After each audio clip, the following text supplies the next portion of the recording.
So we're pretty sure it was January 2012, or maybe even February 2012.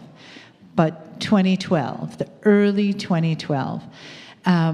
It was my first time here, and my first time meeting Cheryl, and this room hadn't been so nicely redone, and the stage was at the other end, where your food was today, our food. And about 1 hour into Saturday, a woman came up to me, and she was kind of bereft. And she said, I have a friend who has a baby that's in the hospital that just had a stroke, and I know you're doing sessions here, so I wondered if you would see the baby. And I have done a lot of craniosacral work on new moms and babies, postpartum moms and infants, newborns, but never one that had a stroke. I didn't know what was going on with it. This was all secondhand through this woman, and I said, Spirit, what do you want me to do? And what I heard was, have her call you. So I said that, have her call me. So I went back to my room at the end of the day, and there was a call. And I listened to the message, and this mom was obviously heartbroken, in tears. And would I please, please, please see her daughter, who was at that time 3 days old, or four days old. So, before I picked up the phone, I said, okay, what should I do about this, Spirit? Tell me what to do. So what I heard was, have her bring the baby here. So this is like, for those of you who have been on the journey home in the book, and you have the map of now, you are here, right? You're no place else but here. You're not out there. So that's what my instructions were, one little moment at a time. So, all right, have her bring the baby here. So I called her, and she was so grateful, and she was crying, and I was crying. And so the next day I had her come, and so the husband, the mom and the dad and the little baby, and you could tell that they were just holding it together, just holding it together. The mom had a scheduled C-section. They were going home the next day, and the baby was on the bed all dressed, mom was all dressed, and dad went to get the car, and the baby started seizing, like a full-blown seizure. And there was nobody in the room but the mom and the baby, and she started hollering, and the nurse hollered for a doctor, and they grab the baby and leave. And you don't know. You don't know. You don't know what's going on.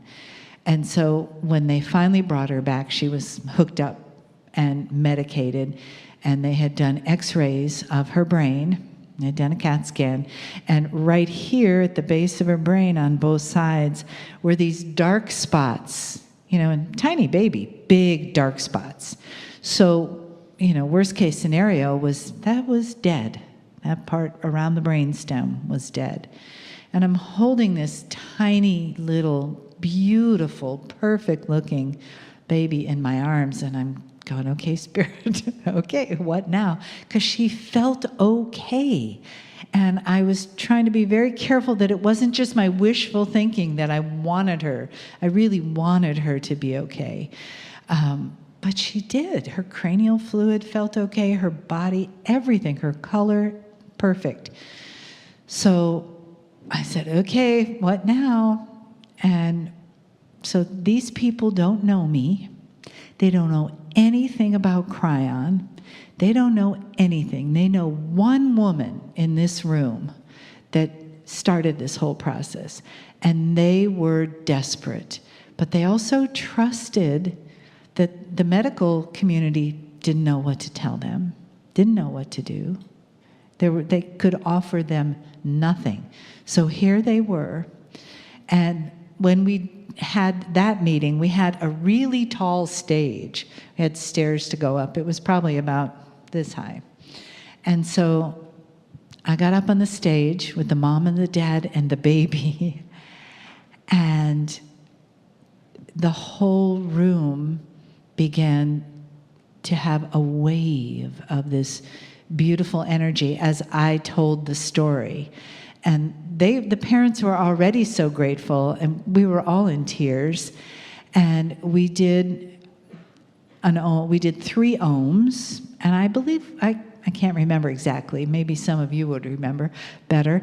I think we stood up and we did these ohms, and then people in the crowd started saying things about when they see this little girl in the future, what they see for her. And someone said, I see her running through the grass, and I see her picking flowers, and I see this. And I said, I see her saying, hey, Dad, can I have the keys to the car? You know, and people just kept saying that, and they were creating this intentional future reality of health and wellness for this little girl. I can get the biggest chill when I talk about this. And so for all of you that were there that day and all of you that are here now, you're now part of baby Lila's healing. She's almost 6 years old and just beautiful, like an angel, And every couple of years, less than 2 years, I get a new picture from her mom, and we just say hello. And last time I was here, we almost got her here, but you know, she had, I think, soccer or something. So, you know, for her, that's her life. She's not connected to anything that happened here. So thank you again for all of you that raised your hand, and thank you who asked me about that. Where's the man that asked me about that today? Thank you so much for asking, because we are all sharing in that amazing event. And now everyone here is sharing in that. It happened here, right here, in this room. And that's the power of intention, collective intention. The energy that we put together can change one person, or it can change the planet. Both, all of it, all the time. And it starts here with that loving collective intention.